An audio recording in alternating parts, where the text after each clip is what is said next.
Bonjour et bienvenue dans cette vidéo durant laquelle nous allons découvrir comment faciliter la navigation des opérateurs au sein des ressources grâce à l'arborescence des données. Dans cette vidéo, nous allons découvrir comment visualiser la structure de nos ressources, comment organiser ces structures manuellement et via un import, et enfin comment accéder rapidement à une ressource grâce à un code barre. Peu importe l'outil que nous utilisons, lorsque nous gérons un grand nombre de ressources, il est parfois difficile de nous y retrouver lorsque l'on souhaite identifier les différents éléments et comprendre leurs liens. C'est le cas lorsque l'on souhaite identifier facilement l'ensemble des adresses ou chantiers sur lesquels nos équipes interviennent, puis de visualiser facilement les équipements présents sur chacun de ces chantiers. Avec Armeo, nous pouvons répondre à cette problématique en nous servant des ressources parentes. En effet, cette fonctionnalité nous permet de structurer nos ressources de telle sorte à obtenir une arborescence. Dans cet exemple, nous allons avoir besoin d'une base de données de chantier et d'une base de données de moteur. Pour la base de données de chantier, nous allons créer 2 chantiers et pour les moteurs, nous allons en créer 8.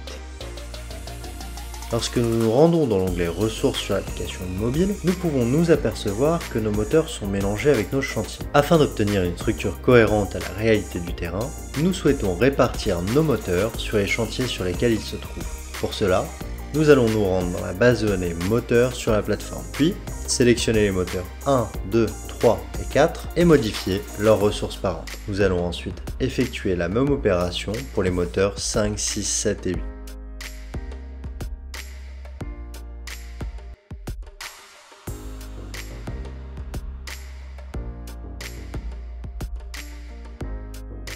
À présent, lorsque nous retournons sur l'application mobile, nous pouvons voir qu'une arborescence a été créée et qu'il est à présent possible de retrouver les bons équipements sur les chantiers auxquels ils appartiennent.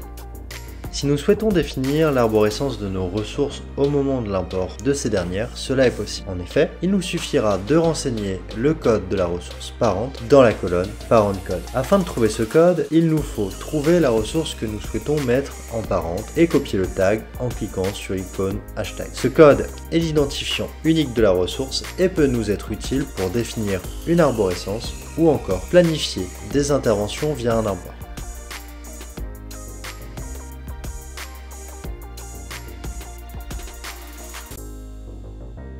Une fois l'import terminé, nous pouvons voir que notre arborescence est correctement mise à jour. Avec Armeo, nos opérateurs ont la possibilité de naviguer au sein des ressources grâce à notre arborescence. Cependant, si nos équipements disposent de QR code, ils peuvent accéder directement au bon équipement en un scan. Pour cela, il nous suffit d'ajouter un attribut code barre à nos moteurs.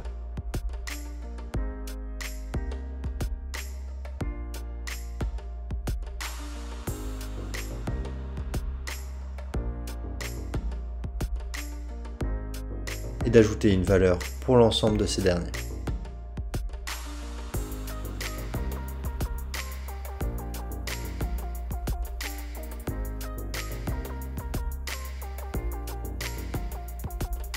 Ainsi, lorsqu'en tant que technicien nous scannons le code barre d'un équipement, nous sommes automatiquement redirigés vers le bon équipement. Voilà, c'est la fin de cette vidéo sur l'arborescence des ressources et je vous dis à très bientôt pour une prochaine vidéo lors de laquelle nous découvrirons comment lancer une intervention sur l'ensemble des équipements présents sur un chantier. A très bientôt!